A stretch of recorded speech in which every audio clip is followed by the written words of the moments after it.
Hi friends, welcome to Sri Sainatha kitchen. இன்றைக்கி பொசு பொசுன்னு ராகி பூரியும் அதுக்கு சைட் டிஷ்ஷாக வெங்காய மசாலாவும் செய்ய போகிறோங்க. அதுக்கு ஒரு மிக்சிங் பவுலில் 1 கப் அளவு ராகி மாவு, 1 கப் அளவு கோதுமை மாவு, 1 டேபிள் ஸ்பூன் ரவை, தேவையான அளவு உப்பு சேர்த்து நல்லா கலந்து விட்டுக்கிறேன். இப்போ நல்லா கலந்து விட்டாச்சு. நான் 1 கப் அளவு தண்ணி எடுத்து கொஞ்சம் கொஞ்சமாக ஊற்றி மாவை நல்லா பிசைஞ்சிக்க போகிறேங்க.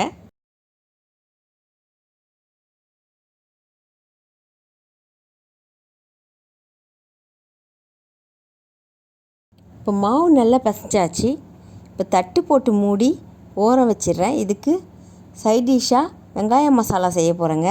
அதுக்கு வாணலில் 1 டேபிள் ஸ்பூன் எண்ணெய் ஊற்றிக்கிறேன். எண்ணெய் காஞ்சதும் 1/2 டீஸ்பூன் கடுகு, 1 டேபிள் ஸ்பூன் கடலைப்பருப்பு, 1 டேபிள் ஸ்பூன் உளுத்தம்பருப்பு சேர்த்து நல்லா செவக்க வறுத்துக்கிறேங்க.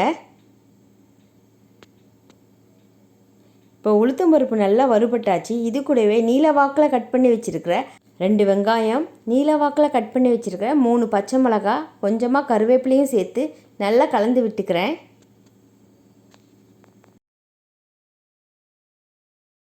இப்போ வெங்காயம் ஓரளவுக்கு வதங்கியாச்சு. இது கூடவே 1/4 டீஸ்பூன் இஞ்சி பூண்டு விழுதும் சேர்த்து நல்லா வதக்கிக்கிறேங்க. இப்போ இது வதங்கட்டும்.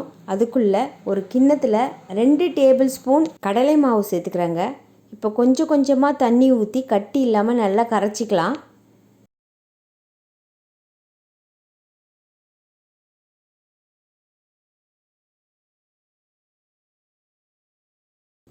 ரெண்டு டேபிள் ஸ்பூன் கடலை மாவுக்கு இந்த கிண்ணம் ஃபுல்லாக தண்ணி எடுத்துக்கலாங்க.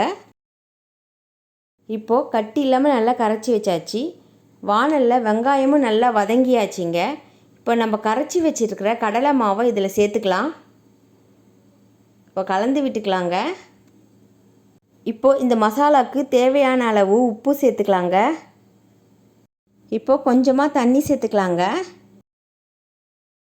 நல்லா கலந்து விட்டுக்கலாம். இது கூடவே ஒரு 1/4 டீஸ்பூன் மஞ்சள்தூள் சேர்த்து நல்லா கலந்து விட்டுக்கலாம். இப்போது வெங்காய மசாலா ரெடி ஆகிடுச்சிங்க. இந்த ஸ்டேஜில் உப்பு கரெக்டாக இருக்கான்னு பார்த்துக்கலாம். எனக்கு உப்பு கம்மியாக இருந்தது, அதனால் நான் கொஞ்சம் சேர்த்துக்கிட்டேன். இப்போ நல்லா கலந்து விட்டுடலாம்.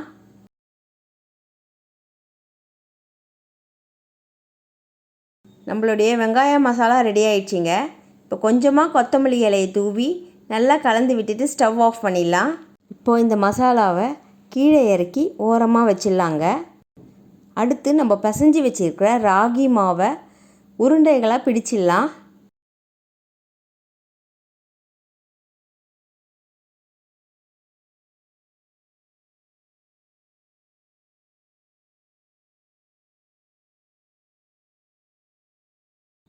இதே மாதிரி எல்லா மாவையும் நான் உருண்டைகளாக பிடிச்சு எடுத்துகிட்டு வந்துட்டேன்.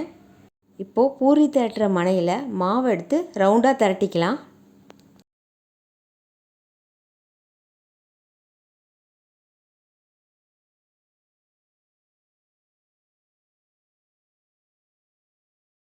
ரவுண்டாக திரட்டியாச்சுங்க. இப்போது ஒரு சின்ன கிண்ணத்தை வச்சு ரவுண்டாக கட் பண்ணிக்கலாம். எல்லா மாவும் ஒரே ரவுண்டாக வரணும்னு சொல்லிட்டு நான் கிண்ணம் வச்சு கட் பண்ணி வச்சுருக்கேங்க. இப்போ வாணலில் எண்ணெய் ஊற்றி எண்ணெய் நல்லா காஞ்சதும் நம்ம திரட்டி வச்சுருக்கிற பூரி மாவை சேர்த்துக்கலாம். பாருங்கள், பூரி நல்லா உப்பலாக உப்பி வருது.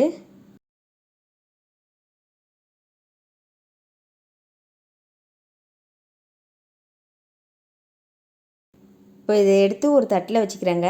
அதே மாதிரி நான் இன்னொரு பூரியும் போட்டுடுறேங்க.